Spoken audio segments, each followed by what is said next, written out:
Welcome back to Living a Full Life. Last week, we talked about how the gut is deeply connected to the brain, immune system, nervous system, and overall health. Today, we're diving into something even more important: how dysfunction in the gut may be contributing to symptoms all throughout the body. I'm Dr. Enrico Dolcecore. Thanks for joining us on episode 2 of a 3-part series on the gut brain connection. Last week, we went through what the gut brain connection was, how vast the gut system is, the mesenteric system really is, and how it's the underlying web to our health in general. So, this week, we're going to talk about, what if your fatigue isn't just exhaustion? What if your skin condition isn't just a skin problem? What if your anxiety, inflammation, headaches, brain fog, or hormone imbalance actually have roots in the gut? Because many times the body is not dealing with isolated problems, it's dealing with one interconnected system under stress. And that interconnected system is a vast communication superhighway between the brain and what we call the gut. The gut is given a very specific spot in our abdomen, but the mesenteric system runs a vast portion of our entire torso. And the body is one integrated system as a whole. The conventional medical model separates all these systems because medicine is the study of, right? Study of the human body. That's physiology. And when we do science, what we have is we break things into distinct parts to study them better, to have a better understanding of how each part works. And we're supposed to reassemble the machine and then understand how the whole thing works together. But we fail to do that because when we get into healthcare, what ends up happening is the GI doctor ends up handling gut issues. The neurologist handles the brain issues, the dermatologist handles the skin issues, and the endocrinologist handles the hormone system. But the body doesn't function in isolated departments. And when we do that, we're missing the other systems. And we hyper focus on the one thing. The endocrinologist is going to focus on the hormones. The GI doc is going to focus on the gut through endoscopies and colonoscopies. The neurologist is going to look at the brain.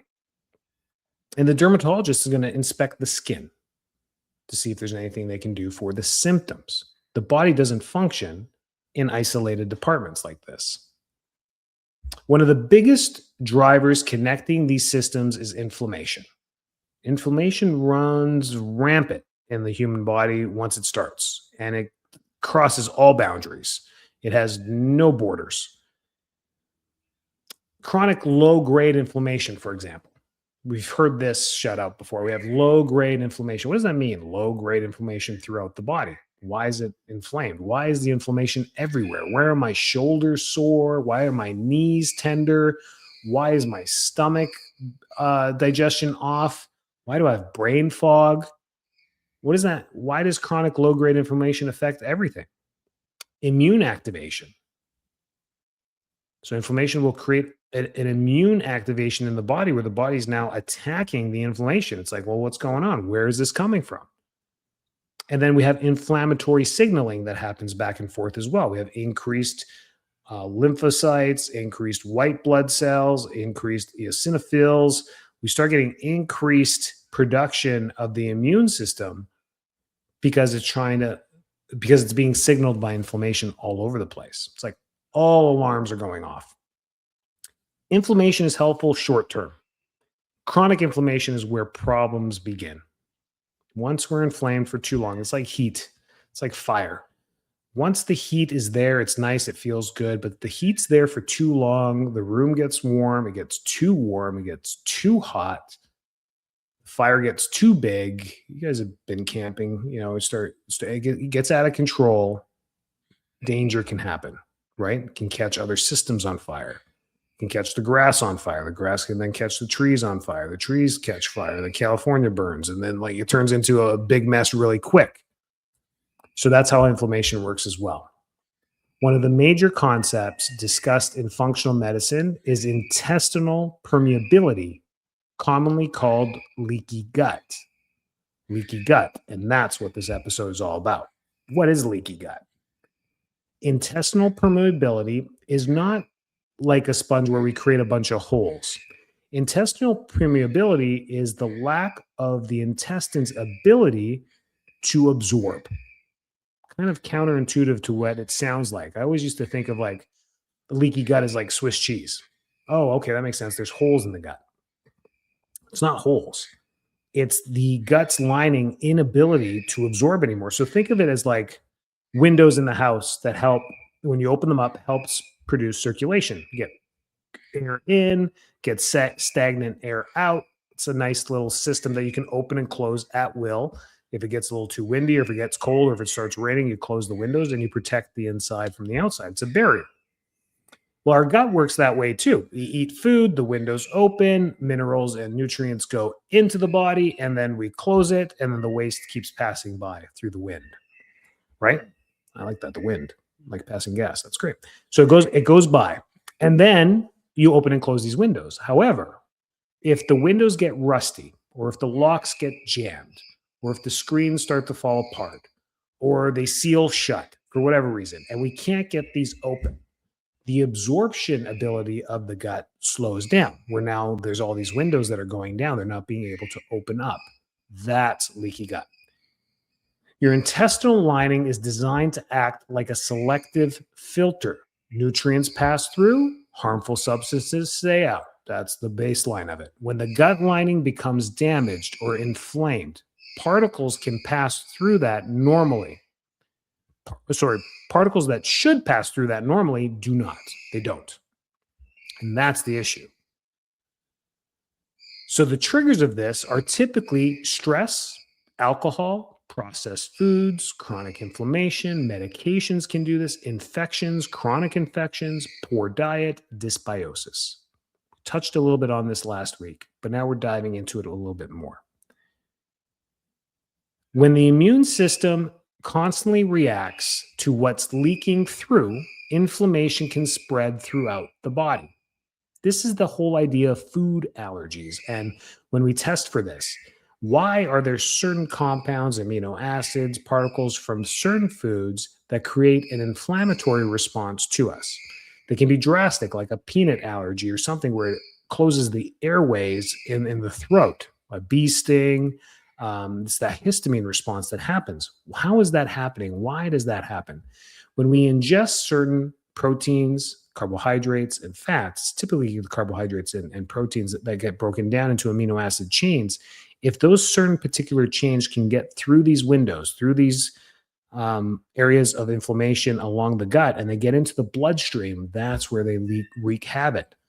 The gut system is considered external to the human body. Think about it this way.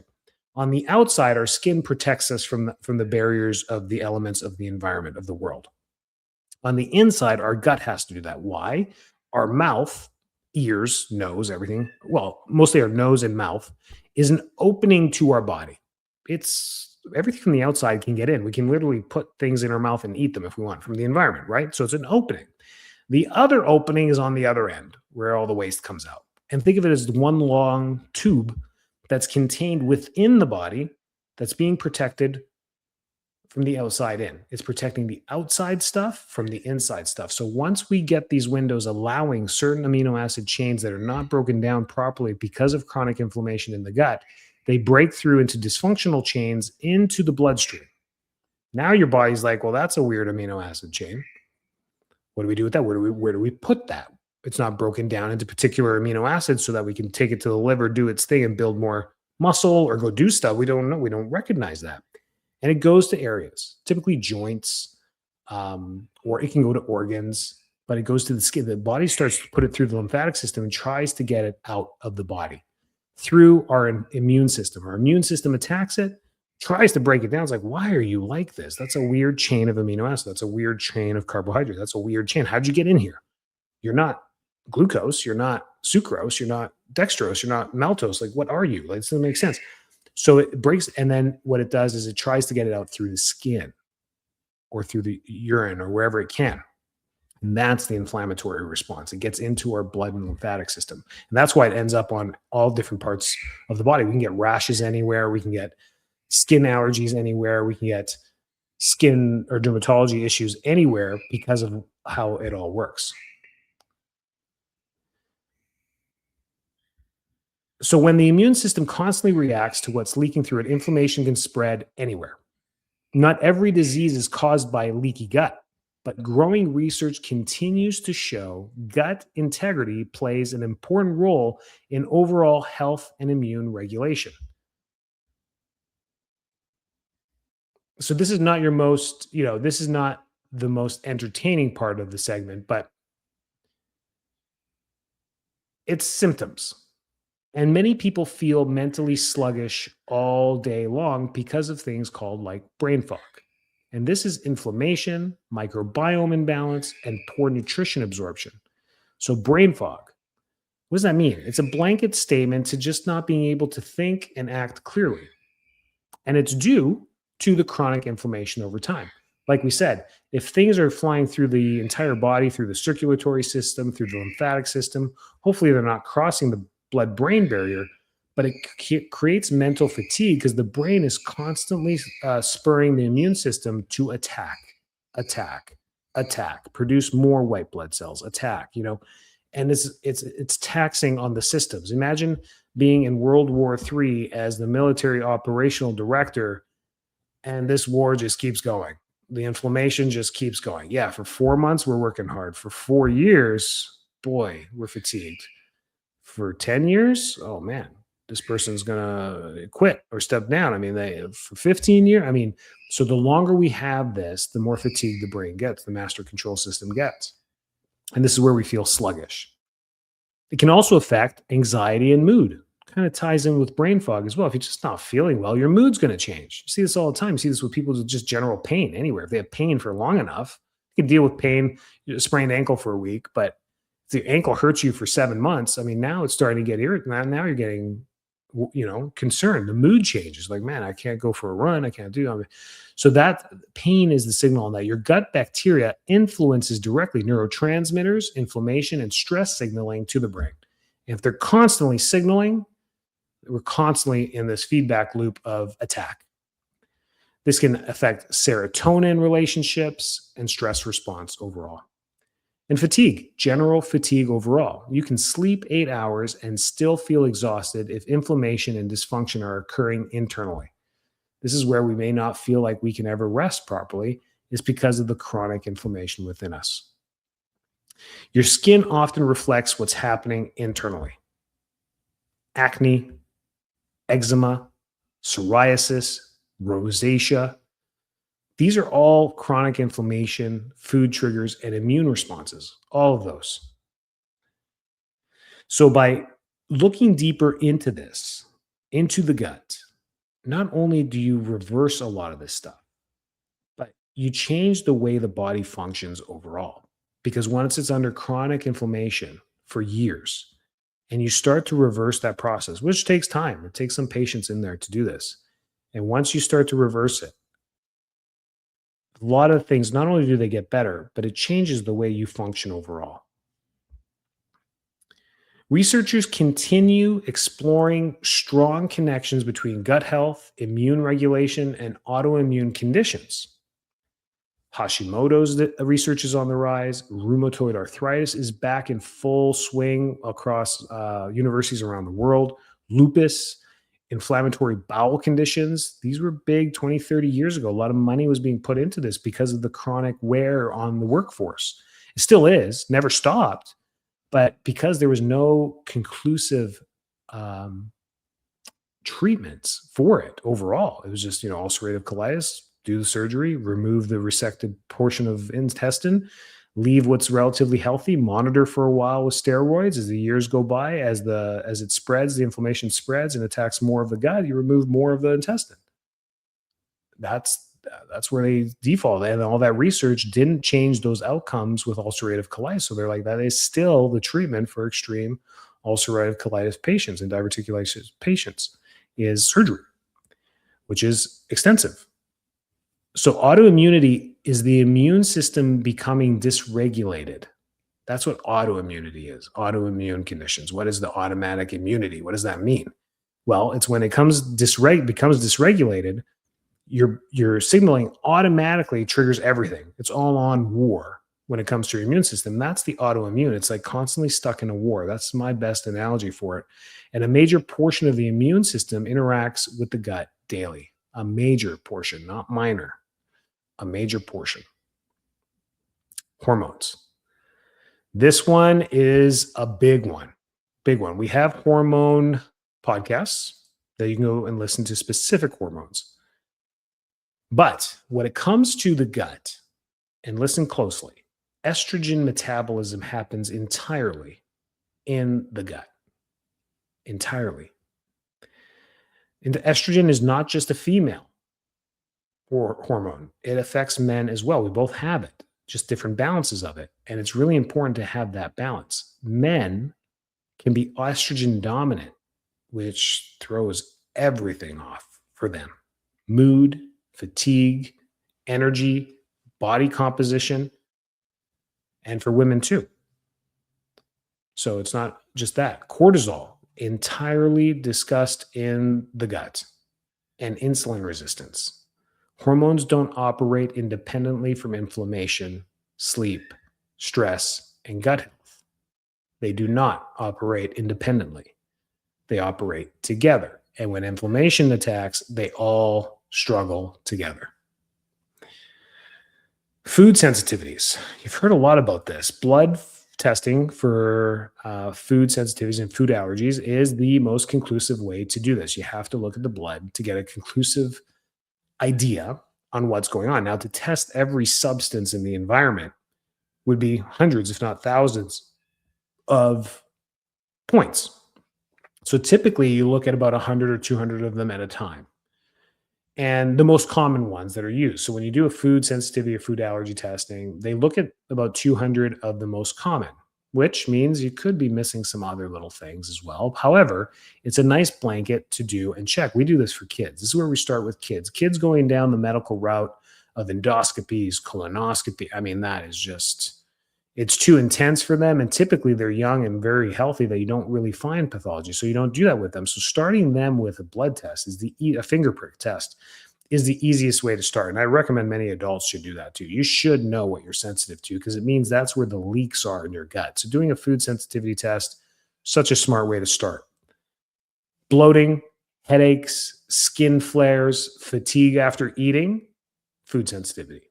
Need to look into that. Spend the $90 to get that test done, get it back. You get mild, moderate, and severe test results on each and every one. Almonds, chicken, apples, oranges, like it just everything shows back from that.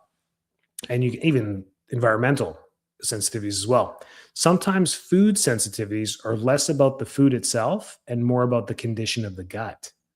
So people will look at this like me. I remember having eggs and dairy and all these things on there. I'm like, man, what am I going to eat? Almonds, eggs, dairy. I forget, this is probably over 10 years ago, that first one that came through. I'm like, what am I going to eat? Like apples, I think we're on there too. Like, okay, well, you're taking away everything here.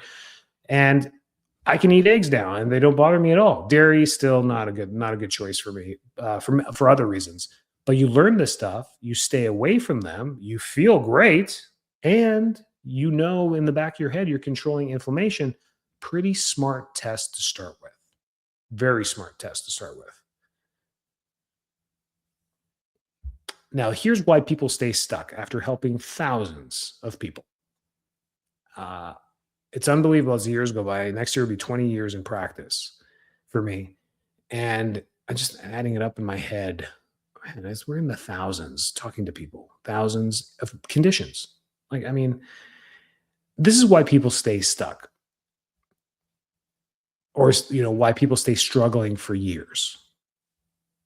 It's the management that we have in our system. When we have something wrong, we go to our GP. This is typical for most people. GP, or hopefully you have a functional med person or somebody, or nurse practitioner, or somebody that's more functional minded. But you go to them and they dissect pathology first. Okay, well, let's send you for some blood tests. Start there. Great. That's smart. Blood and urine. Check that. Okay, nothing really leads us to anything from the basics there. Now let's check your hormones, right? We go back to that list. The GI doctor, the endocrinologist, the neurologist, and whoever else we got there.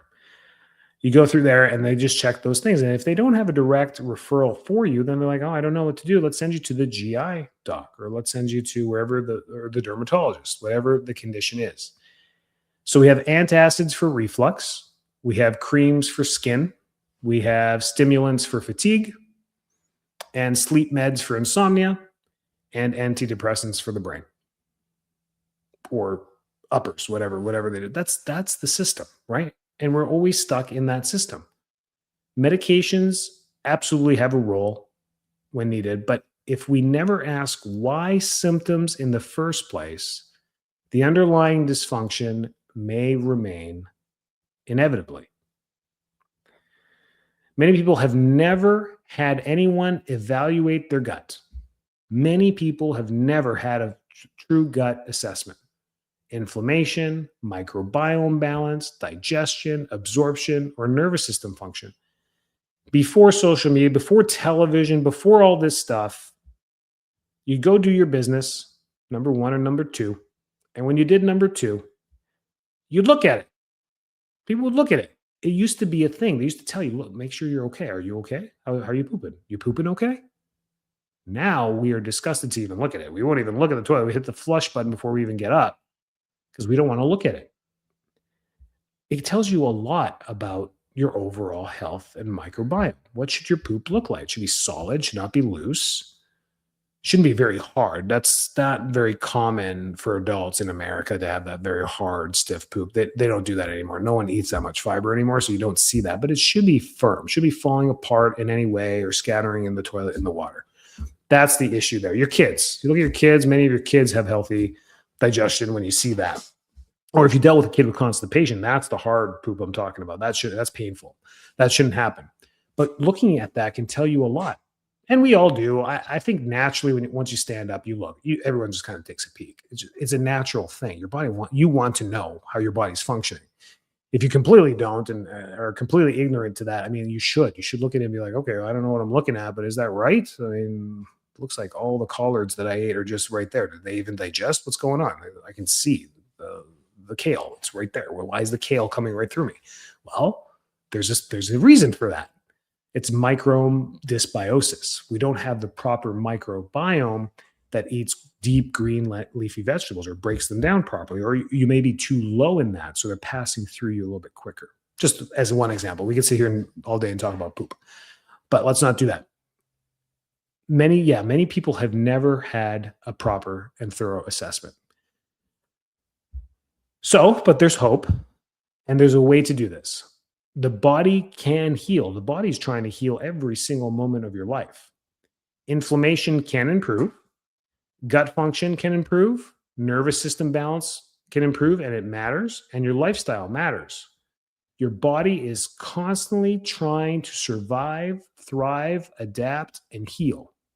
Symptoms are often signals, not betrayals. Stop getting upset about how you feel. You can take control of this, and it starts with the right doctor, the right health professional in your corner that quarterbacks your health. They should not have all the solutions and the answers. They should have a direct and clear path to the solutions and the answers, to winning the game, to winning the playoffs, to winning the Super Bowl. That is the quarterback you want that has a direct path. They're going to need the help of others. They're going to need other things to make this happen. But that's what a good quarterback does in healthcare versus a bad quarterback does in healthcare. So that's it. If you surround yourself with the right people and get the right people in your corner, you can do this. And one good quarterback can do 98% of the work to get you there. So microbiome is where it starts, usually typically with a food sensitivity and a stool test together. What's passing through the gut and what's in the gut. Nobody looks at the gut. No one looks at poop. That was my whole connection with the poop, is doing a stool test. I started talking about poop. Stool test, that's a gut test. That's the ones that are not being done. You actually send a sample of your poop to the lab. They come back with hundreds of bacteria and viral species, and you don't know what you're looking at. But somebody, the quarterback who does, knows every single play and how that works and where it should be and the chances of it being successful versus a Hail Mary.